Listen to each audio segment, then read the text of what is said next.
The rhythm of New York City was a language Zuberi knew by heart. It was the screech of the BX-12 bus pulling away, the distant wail of a siren, the polyphonic shouts of children playing tag in a sliver of concrete park. But most of all, it was the specific, resonant thump of a worn leather ball against a cracked, uneven court, a sound that defined the summers of his youth. The court at Webster Avenue was more than just a place to play. It was his proving ground, a classroom where he learned to anticipate a defender's move before they made it, to see the game 3 steps ahead. His three-point shot, a weapon forged in that unforgiving environment, was pure poetry, and his passes were invisible threads connecting players into a single fluid motion. On that court, his slender frame was an advantage, a blur of motion too quick for anyone to catch. The letter had arrived on a humid Tuesday, a thick envelope that felt heavy with the weight of possibility. It was the full athletic scholarship, the golden ticket that promised to lift not just him, but his entire family out of the familiar struggles of their community. His mother's tearful, relieved hug was a moment etched in his mind, a joy so profound it almost hurt. But with the joy came a silent, crushing pressure. He wasn't just playing for himself anymore. He was the hope of Webster Avenue. He was the one who had made it out of the sports desert, a place where dreams were born on broken backboards and faded lines, but rarely given the resources to thrive. Now standing on the immaculate, gleaming hardwood of the university's main gymnasium, that rhythm was gone, replaced by the sterile, echoing squeak of pristine sneakers on a polished floor and the hushed, businesslike clatter of weights from a distant training room. This was a different world. The air smelled of fresh paint and disinfectant, a stark contrast to the scent of hot asphalt and sweat he was used to. His skin, a deep brown, felt like a spotlight in a sea of pale faces. The other players, a collection of hulking young men with shoulders like bricks and legs like tree trunks, eyed him with a mixture of suspicion and condescension. They didn't see the kid who could drop a three-pointer from anywhere, or the one with the court vision of a seasoned pro. They saw a scrawny kid, a scholarship player who looked out of place, an easy target. His first drill was a simple on-the-ball defensive closeout. The coach, a gruff veteran with a scowl that seemed permanently etched on his face, called out his name. "Zuberi, you're up." A broad-shouldered rival, Marcus Washington, a senior point guard with a confident swagger and a chiseled physique, grinned as he took the ball. As Marcus drove, Zuberi tried to use his instincts, to cut him off, to disrupt his rhythm. But his body betrayed him. His legs, used to bursts of speed, couldn't hold the lateral slides with the same explosive power as Marcus's. His hips were slow, his chest too weak to absorb contact. Marcus blew past him, a blur of muscle and arrogance, and finished with a thunderous dunk. A few of the players laughed, a short, sharp sound that felt like a cut. Coach Cole's voice, a gravelly reprimand, sliced through the gym. He didn't scream, which was worse. He spoke with a quiet disappointment that felt heavier than any shout. He mentioned something about needing physicality and a real defensive presence, and it was clear who he was talking about. Zuberi's face flushed hot. He had never felt so small, so exposed. In his old neighborhood, his mind and his touch were all that mattered. Here they were not enough. He was a thinker in a world that valued raw power, a poet in a space of simple, brutal prose. Later, in the weight room, the air was thick with the metallic tang of iron and the low hum of conversation. Zuberi was going through the motions, feeling the burn in his arms, but his mind was elsewhere. He knew he was behind, not just physically, but by a chasm. He saw other players effortlessly lifting weights that would have crushed him. His own strength training on Webster Avenue had consisted of push-ups, pull-ups on the jungle gym, and running up and down the stairs of his 6th-floor walk-up. It was a joke compared to this. A wave of doubt washed over him, a cold dread that he was in over his head, a fraud. It was there, in the corner of his peripheral vision, that he saw her. She was a silhouette of fierce concentration, muscles flexing under her tank top as she performed squats with a barbell loaded with more weight than he had ever attempted to lift.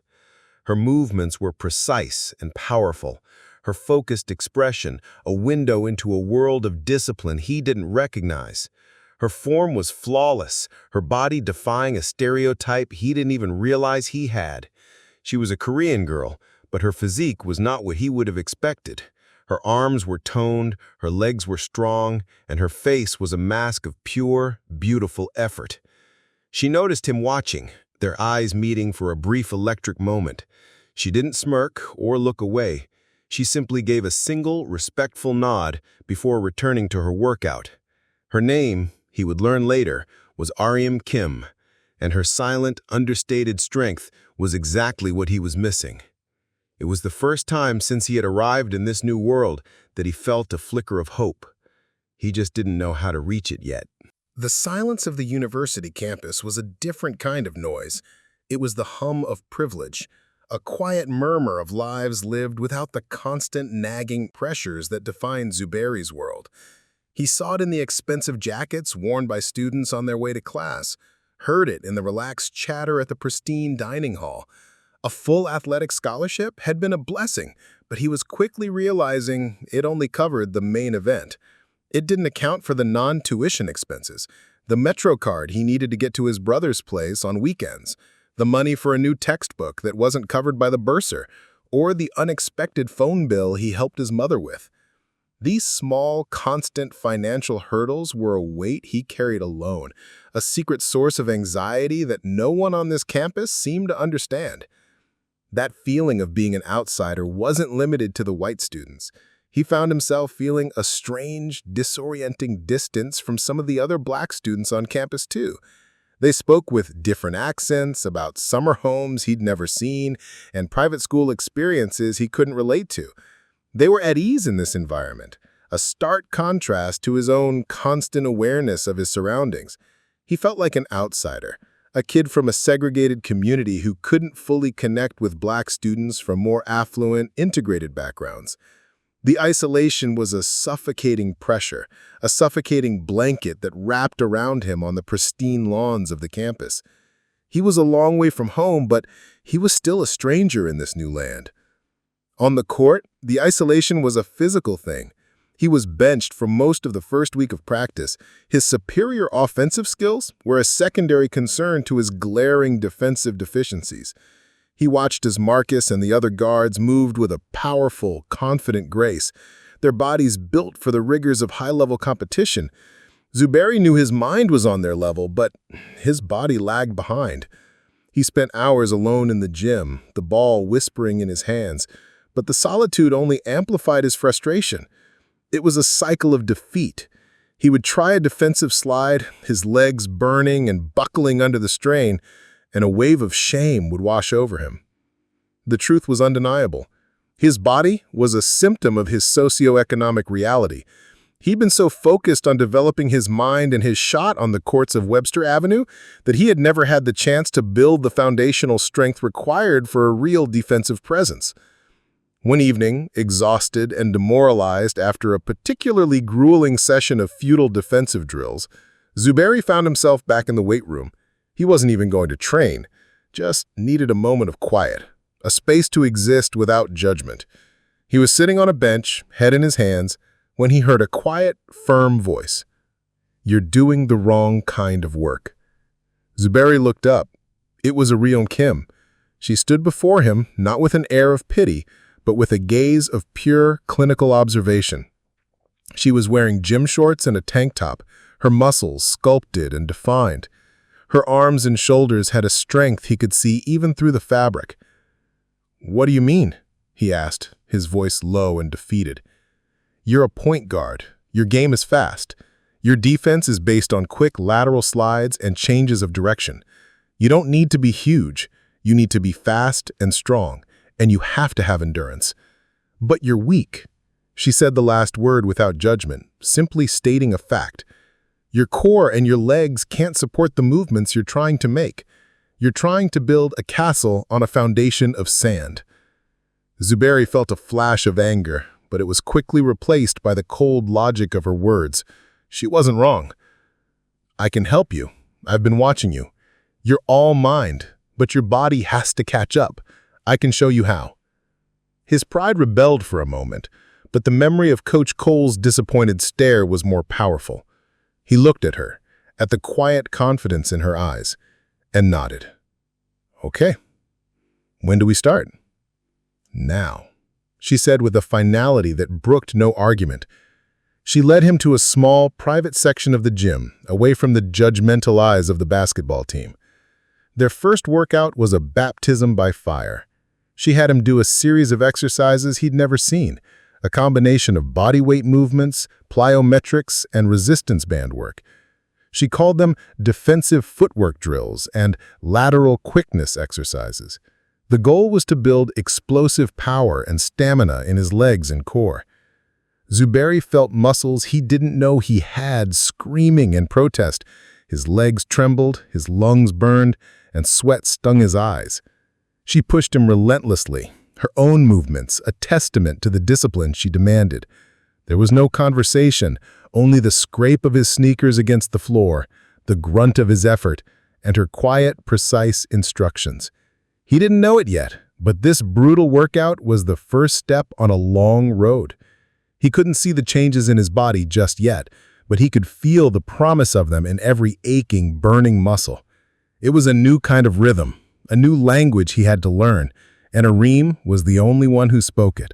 The morning after their first training session, Zuberi woke to a full-body ache he'd never experienced. Every muscle in his legs felt like a tight, burning wire.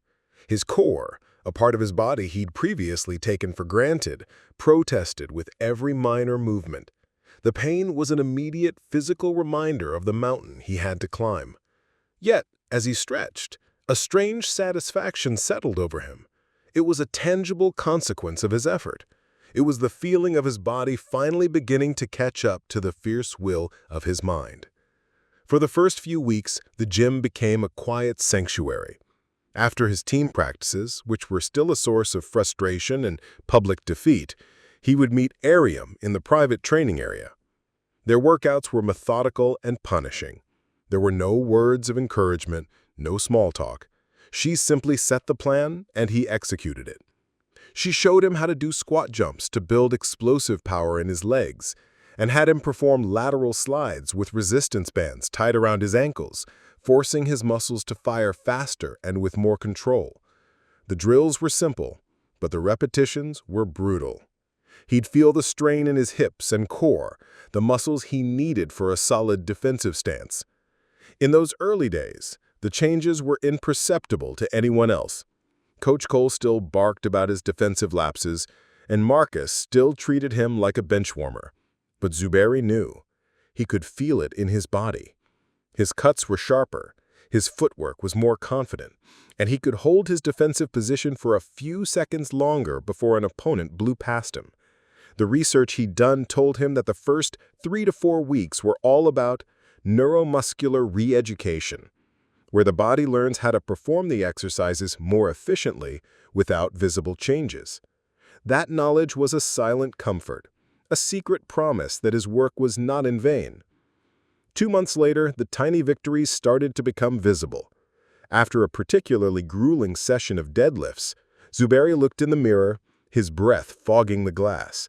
He saw a slight but undeniable change. His shoulders were broader, his arms more defined, and his legs had a solid density that had never been there. He flexed his bicep and saw a knot of muscle he had earned with every painful repetition. Areem, standing next to him, nodded her approval. She noted his increase in muscle definition, a visible marker of his progress. It was the first time she had acknowledged his success with anything other than a simple good. This small, honest recognition meant more than any shout of praise. Their relationship had deepened beyond just training. As they lifted weights and did drills, they began to talk. He spoke about his home, about the pressure to succeed and the lingering feeling of not belonging in this world of wealth and privilege. She listened, her gaze steady, her own life a mirror to his in some ways. She confessed her own struggles, her feelings of not fitting into the traditional beauty standards of her South Korean culture, a culture that prized thinness and delicate physiques. She told him how building muscle had become her way of reclaiming her body, of forging her own identity against the expectations of others. Their conversations were quiet and earnest, two people from different worlds finding common ground in their shared burdens and their drive to redefine themselves. One afternoon, in the middle of a practice drill, the shift happened. The team was running a 3-on-3 scrimmage. Coach Cole called his name and sent him in. His legs felt heavy from his morning workout with Ariam, but also powerfully stable. He was matched up against Marcus. As Marcus took the ball at the top of the key, Zuberi remembered a drill Ariam had taught him: to anticipate the defender's move and use his newfound strength to slide laterally. Marcus feinted left, and Zuberi's body, for the first time, responded instantly. He slid right, his feet planted, his hips low. When Marcus tried to blow by him, he was met with a wall of resistance. The collision was a physical shock, but he held his ground. He shoved Marcus off his rhythm, forcing him to pick up his dribble and pass the ball away. It was a small defensive play, but it was the first time he had won that particular battle. A voice from the sidelines cut through the tension. "Nice stop, Zuby!" It was Javier Rodriguez, a Puerto Rican senior guard who had always been friendly but distant. Javier had been watching him, a quiet observer of his daily struggles and his newfound dedication.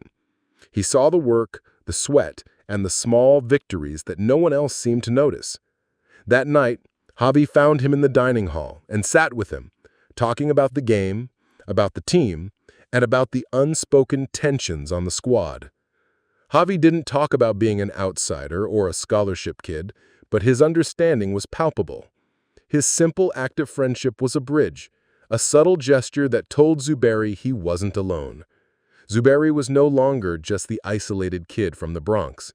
He was becoming a part of the team, one slide and one conversation at a time. The real game had only just begun, and for the first time, Zuberi felt like he was starting to win. The air in the arena was thick, electric, with the low thrum of a capacity crowd.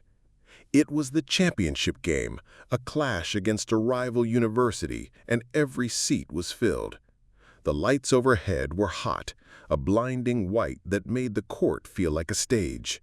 Zuberi, standing at center court with his teammates, felt the bass from the arena speakers vibrate in his chest, a deep, rhythmic pulse that echoed the nervous beat of his own heart. The scent of freshly popped popcorn and spilled soda hung in the air, but beneath it all was the raw, primal smell of competition, sweat, desperation, and the faint metallic hint of a win-or-go-home attitude. He saw Marcus, the team's captain, shouting words of encouragement, his face a mask of fierce determination. Javi, his friend, clapped him on the shoulder, a silent gesture of support. But Zuberi's eyes were locked on the opposing point guard, a hulking player named Cole, who was known for his physical play and his trash talk. Cole wasn't just bigger. He carried himself with an entitled arrogance, the kind that came from never having to fight for anything. The game started, and the first few minutes were a blur of sound and motion. The ball felt light in his hands as he ran the offense, but his legs felt powerful, responsive. The months of training with Ariam had paid off. He could feel the explosive spring in his legs, the solid connection between his core and his feet. He was quick, his lateral slides fluid and precise, a stark contrast to the clunky, hesitant motions of a few months ago. The systemic fight came to a head in the second half. The score was tied, and the tension was a living thing in the air. Cole, the opposing point guard, drove the lane, and Zuberi slid to cut him off. He planted his feet, kept his hips low, and absorbed the contact. It was a perfect defensive stop, a clean block. The ball bounced away, a loose change on the floor. But the referee's whistle was sharp and loud, a sound that cut through the roar of the crowd. Foul on Zuberi, an offensive foul. Zuberi's face was hot with disbelief. He looked at the referee, the silent protest in his eyes, but the man's expression was unyielding, cold. It was a phantom foul, a call that existed not in the rules, but in the subtle bias that saw a scrawny kid from the inner city as a natural aggressor. The crowd jeered, their anger a living wave that crashed against the glass backboard. From the bench, he saw Coach Cole shaking his head in disappointment. The message was clear. No matter how hard he worked, no matter how much he proved himself, the system would always find a way to hold him down. But the old Zuberi, the one who would have wilted under the pressure, was gone. He felt the anger, a raw, burning fire in his gut, but he didn't lash out. He channeled it. He looked toward the stands and saw Ariam, her expression one of focused empathy, and he knew what he had to do. His fight was not with the referee. His revenge was not in screaming or yelling. His fight was in his performance. When the ball was inbounded, he moved like a different player. He closed in on the opposing point guard, his defensive stance low and wide. He used the approach drills Ariam had taught him, moving not just with speed, but with intelligence. He was a wall, a sudden, powerful obstacle on the court. He deflected a pass, forced a turnover, and a moment later stole the ball outright, his hands moving with the speed of a pickpocket. He took the ball down the court, and instead of taking an easy two, he pulled up from the three-point line, a perfect arc of confidence. Swish, the net sang. He scored again and again. He was a force of nature, an unstoppable engine of offense, and now, for the first time, of relentless, suffocating defense. The sports desert had given him his mind and his touch. Ariam had given him the body to match it. Now, with every solid defensive slide, with every jump shot, with every powerful play, he was not just winning the game. He was winning his own personal war. He was proving that the limits they tried to place on him were illusions. He was a point guard from the projects, but he wasn't just a product of his environment. He was a force, forged in hardship, and his real revenge was just beginning. The crowd, which had doubted him, was now roaring his name, their voices a singular, thundering acknowledgement of his strength. The final seconds of the game were an explosion of sound and light. The buzzer shrieked, a high-pitched cry that signaled not just the end of the game, but the culmination of a journey. The roar of the crowd was a physical wave, crashing down from the stands and engulfing the court. Zuberi's teammates rushed him, their shouts of triumph a chaotic symphony. He was lifted onto their shoulders, a hero in a moment that felt both surreal and utterly earned. He saw Coach Cole, a rare, genuine smile on his face, nod in his direction. And he saw Marcus, the rival who had become a teammate, clap him on the back with a look of respect he'd never seen before. Zuberi wasn't just the scholarship kid anymore. He was a leader, the heart of their victory. Later, in the quiet of the locker room, the air still thick with the lingering scent of sweat and victory, Zuberi held the championship trophy. It was cold and heavy in his hands, a tangible symbol of his transformation. But the real victory, he knew, was not in the gold-plated medal. It was in the feel of his own body. He stood tall, his muscles no longer just functional, but powerful, a testament to months of brutal, quiet work. He had no longer been a thinker in a world of power. He had become both. He had transcended the physical limitations imposed by his past, and in doing so, had silenced the doubts that had been whispering in his own mind. He found Ariam waiting for him outside the locker rooms. The noise of the crowd had faded, replaced by the hushed tones of a victory celebration. Her smile was quiet and knowing. She didn't need to say anything. Her presence was enough. She had seen the raw, defeated boy from that first day, and she had helped build the man who stood before her now. She was a partner in his journey, not just a trainer. Their bond was a silent acknowledgement of a shared, deep-seated understanding. He had helped her embrace her own strength against cultural expectations, and she had helped him build his from the ground up. Theirs was a silent victory, a private one forged in the metal scent of a weight room, far from the roaring crowds. As the story of the game was retold on campus and in the news, it became more than just a win. It became a legend, a narrative that Zuberi found himself living inside of. He saw his journey reflected in the eyes of younger players and felt the immense pride of his community when he went home. The court at Webster Avenue, once a place of beautiful, unbridled creativity, now felt like the origin story of a hero. The cracks in the asphalt and the broken chain net were no longer a sign of what he lacked, but a symbol of the raw, undeniable talent that had always been there. The final narration, in a fluid and reflective style, can bring the story to a universal conclusion. Zuberi's journey wasn't just about winning a game or proving a point to a referee. It was a testament to the power of personal narrative. By overcoming his physical and mental disadvantages, he hadn't just changed his own life, he had redefined what was possible for others. He had taken control of his own story, becoming both its writer and its main character. The boy who was defined by his neighborhood, by his scholarship, by his physical limitations, had become something more. He had become Zuberi Akin, the whole, strong, and complete athlete, who, through his own journey of resilience, had written a new kind of victory into the annals of his community and his team. The true game, he finally understood, was the one that you played every day against the doubts in your mind and the limits placed upon you by the world. And that was a game he would never stop playing.